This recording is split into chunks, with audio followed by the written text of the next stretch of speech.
안녕하십니까. 머니케어 뉴스 머니케어맨입니다.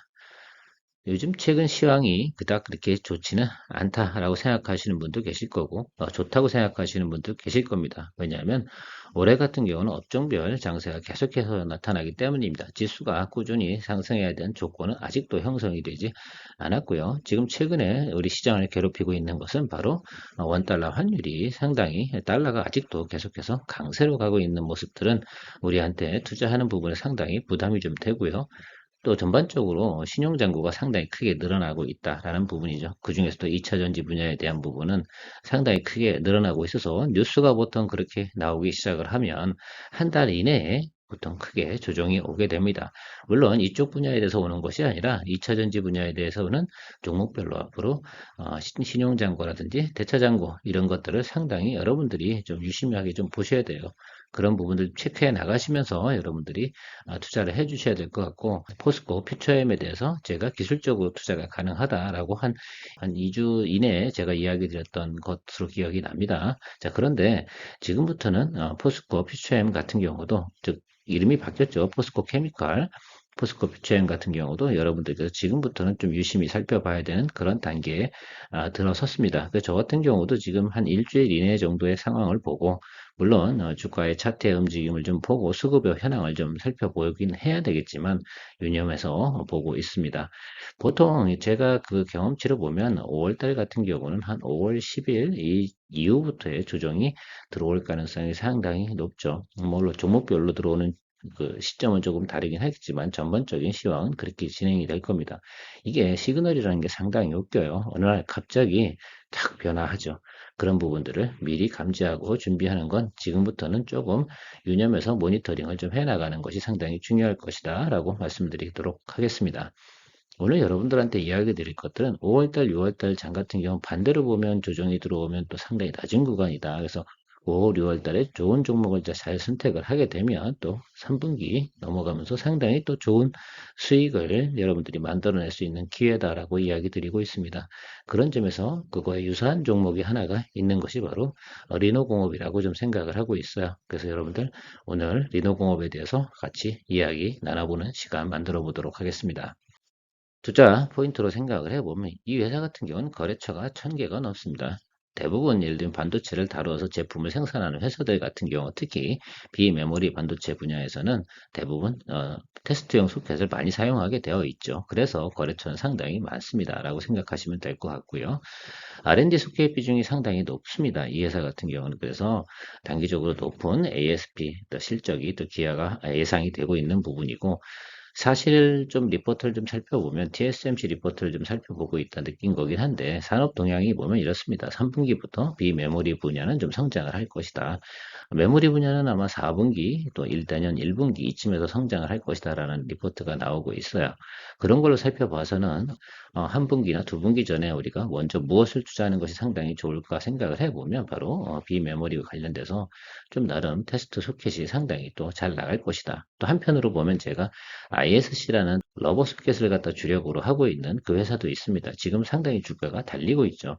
그래서 그 종목은 제가 선택을 안 한 이유 중에 하나는 뭐냐면 조금 조정이 들어오고 나면 오히려 한 제가 볼 때는 5월 말이나 6월 중순 뭐 이쯤에서 그 사이 구간에서 조금 높이 오른 관계로 조정이 들어올 가능성이 상당히 높아 보여요. 그래서 그쯤에서 제가 이야기 드릴 것 같고 동종목 같은 경우는 지금 이미 충분히 주가가 낮은 구간에 존재해서 여러분들하고 지금 이야기를 드리고 있는 겁니다. 적정하게 제가 볼 때는 한 2주 걸쳐서 천천히 예를 들면 매수해 나가셔서 또 상승장을 또 맞이하면 또 좋은 예를 들면 수익을 만들어내지 않을까 이렇게 생각을 하고 있습니다.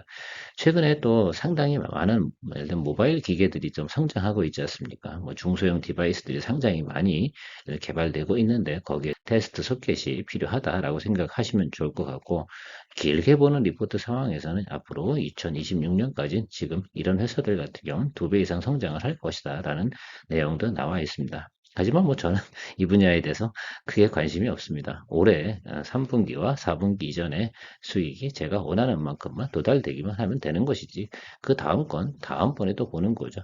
저는 단일 종목 갖고 우리나라에서 뭐 2년, 3년 이렇게 투자하는 방식은 상당히 쉽지 않다고 봐요. 물론 2차전지 분야는 조금 다른 분야이긴 합니다. 왜? 새롭게 탄생한 그런 분야가 있지 않습니까? 그러니까 패러다임이 바뀌는 내용들하고 이런 것들하고는 좀 차이가 있음을 좀 구분해 주시기 바랍니다. 항상 뭐 이런 이야기 드리면, 있잖아. 이 3년 투자하고 4, 5년 투자해도 수익 많이 나는 거.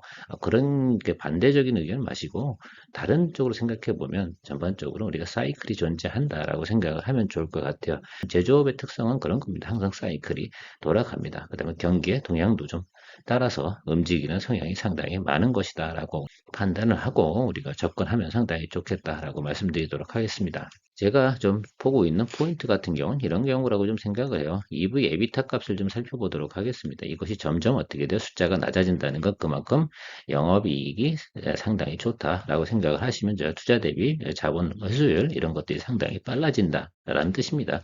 옛날에 뭐 13년 걸렸다 그러면 지금 뭐 11년 걸리고 뭐 이런 식이죠. 회수율이 그렇게 성장하고 있는 모습이다. 그래서 EV 에비타 값이 계속 작아진다는 건 상당히 기업의 실질적인 성장세가 좋다라고 말씀을 드리도록 하겠습니다.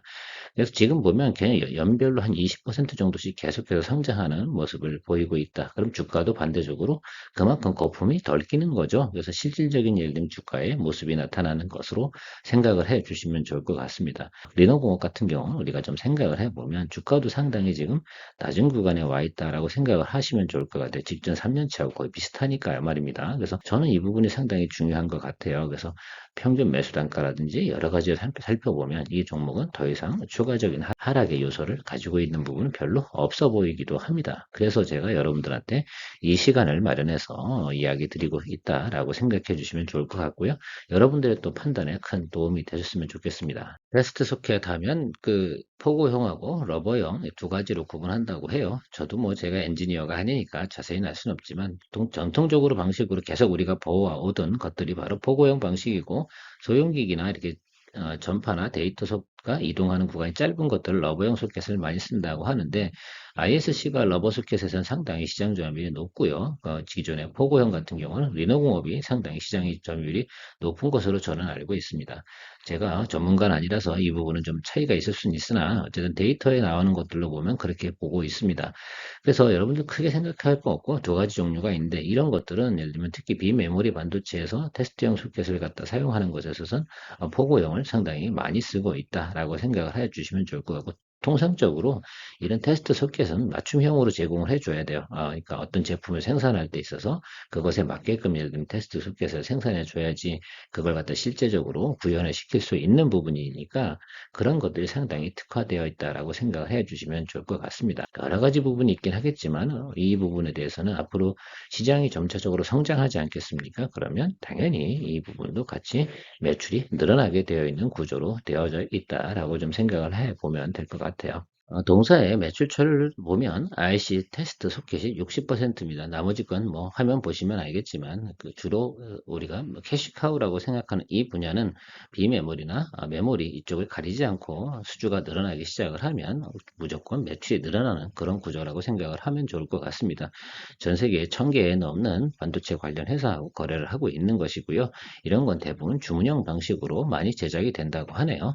결과적으로 이런 거죠. 지금 뭐 퀄컴이나 이런 쪽에서는 업황이 별로 안 좋은데 주로 과거에는 우리가 삼성전자나 퀄컴, SK 하이닉스 이런 쪽에서 상당히 오더가 많이 들어왔다고 생각을 해보면 앞으로는 매출처는 점점적으로 다변해 나가는 모습이 나타날 것이다 생각을 합니다. 특히 전장용 관련돼서 많은 제품들이 지금 생산되고 있는 것들이기도 하고요. 스마트폰 분야가 지금 최근에 좀 많이 축소가 좀 됐지 않습니까? 매출 부분이. 그래서 조금 예를 들면 매출도 같이 좀 줄어드는 경향도 있고 주가도 좀 훼손이 되는 그런 경향들이 없지 않아 있었습니다만 앞으로는 새로운 분야, 스마트폰 분야는 하나의 분야고요. 이제 전장용 발생이 될 거고 이런 식으로 계속해서 증가되는 스마트용 모바일 기기, XR 기기 뭐 이런 것들이 앞으로 계속해서 증가되는 모습으로 나타난다고 한다고 하면 이런 테스트용 소켓들이 상당히 더 필요하다고 합니다. 그런 분야에서 지금 선도적으로 나가고 있는 회사, 주가도 지금 잘 달리고 있는 회사가 ISC예요. 그 분야에 또 생각을 해보면, 얘는 오르는데 얘는 왜 안 올라? 라고 이렇게 생각만 해봐도, 이 종목도 같이 곧 반응이 오겠구나. 라는 분야를 좀 생각해 보면 좋을 것 같습니다. 눈으로 딱 봐서 구분을 좀 하실 수 있는 분야가 이렇게 생각하시면 돼요. 왼쪽에 여기 보이는 부분이 바로 보고용이고, 그 다음에 러버형 테스트 소켓 이렇게 생각하시면 되는데요. 눈으로 좀 구분이 가시지 않습니까? 아무래도 예를 들면 소형기기 이런 거는 러버형 테스트 소켓이 많이 사용이 될 것이고요. 조금 더 큰 예를 들면 패키지형 비메모리 반도체 부분은 보고용 테스트 소켓을 많이 사용하게 된다라고 생각해 주시면 될 것 같습니다. 실제로 뭐 예를 들면 이렇게 생각해 보죠. 뭐 지금 삼성전기 같은 경우 되게 패키징 반도체라고 이야기하지 않습니까? 그래서 그런 분야가 앞으로 성장을 하고 있습니까? 안 하고 있습니까? 아직 삼성전기에서 시그널이 나오지 않았잖아요. 그래서 그 부분 조금 기다리면서 그쪽 분야가 좀 성장을 하면 리노공업도 동시에 성장을 하는 그런 모습이 나타날 가능성이 상당히 높죠. 그래서 지금의 모습이 아니라 3분기라고 데이터들은 나오고 있다라고 생각해 주시면 될 것 같고 그런 패키지 테스트 보드가 이렇게 있는 것이고 그것에 대해서 우리가 생각을 해보면 되겠다라고 생각을 합니다. 제가 엔지니어가 아니니까 제품에 대해서 상세 설명은 상당히 어렵습니다. 다만 이런 거지 카테고리를 좀 분류해 놓고 우리가 바라보면 그렇구나 얘네들은 어느 주쯤 성장을 하겠구나라는 것들만큼은 예측이 충분히 가능하다. 또 기술적으로 제가 말씀드리다기보다는 주로 저는 주식을 하는 사람이니까 그 기술적인 분야를 좀 고민을 해보도록 하겠습니다.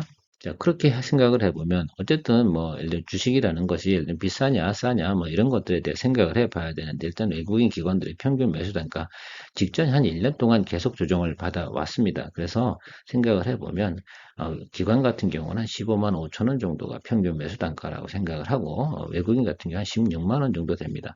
그러다 보니까 지금 주가는 13만 원대 아니에요. 상당히 매력적인 가격에 도달되어져 있는 모습이다라고 생각을 하고, 제가 늘 이야기 드리지 않습니까?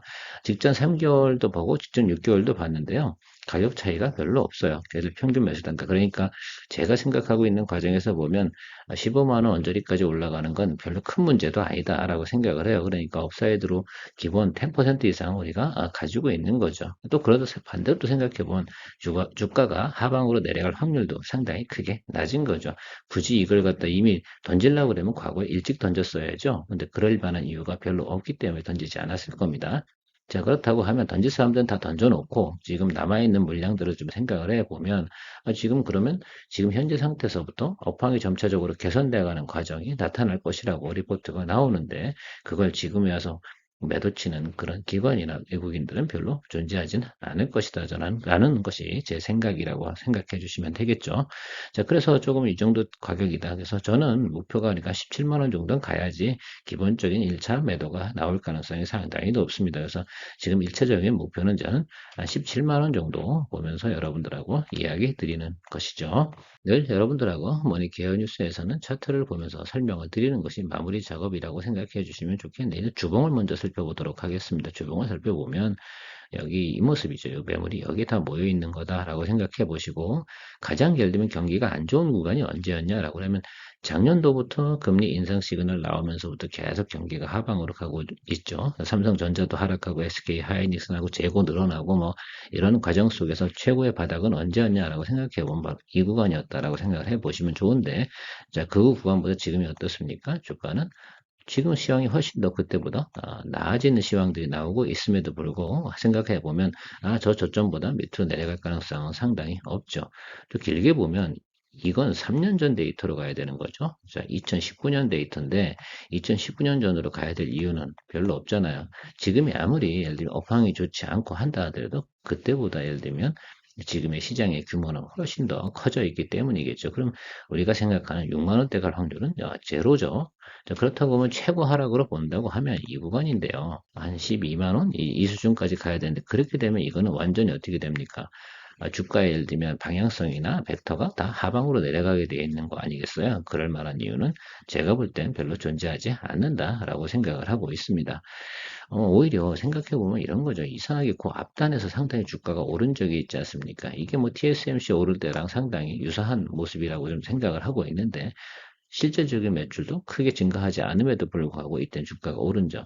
그럼 기본적으로 저 정도 수준까지 반등 나오는 건 우리가 그냥 짧게 단타를 친다고 생각해도 적어도 우리가 6개월 안쪽에는 저 정도 주가는 충분히 바라볼 수 있다. 그게 17만 원이지 않겠어요?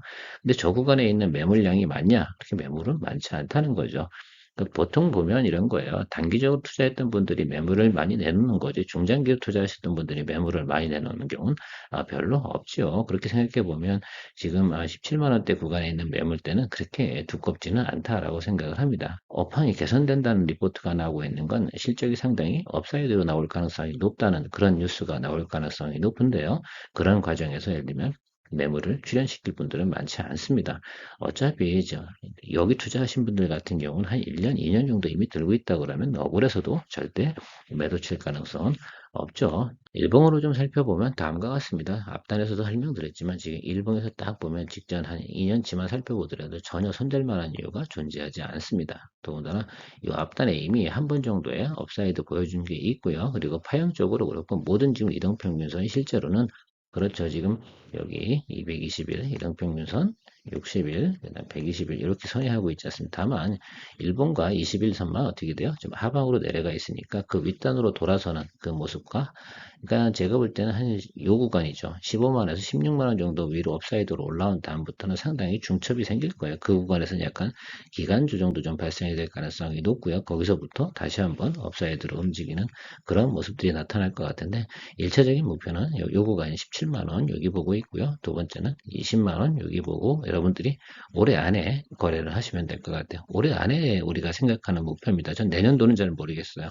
그래서 올해 지금 나오는 리포트나 또 ISC의 주가에 예를 들면 반등의 모습, 업사이드로 올라간 퍼센트를 조금 계산해 봤거든요. 그러니까 피어 그룹이 이렇게 있지 않습니까? 얘는 이 분야고 얘는 이 분야인데 얘는 이 분야는 지금 이만큼 가고 있다라고 생각을 해보면 이 녀석도 앞으로 위로 주가가 30% 이상을 충분히 올라갈 가능성이 높은 거죠. 그래서 ISC가 계속 주가가 오르고 있는 모습을 보면서 리노공업을 갖다 우리가 팔로우 해주는 그런 투자 전략을 제가 생각해 보는 겁니다.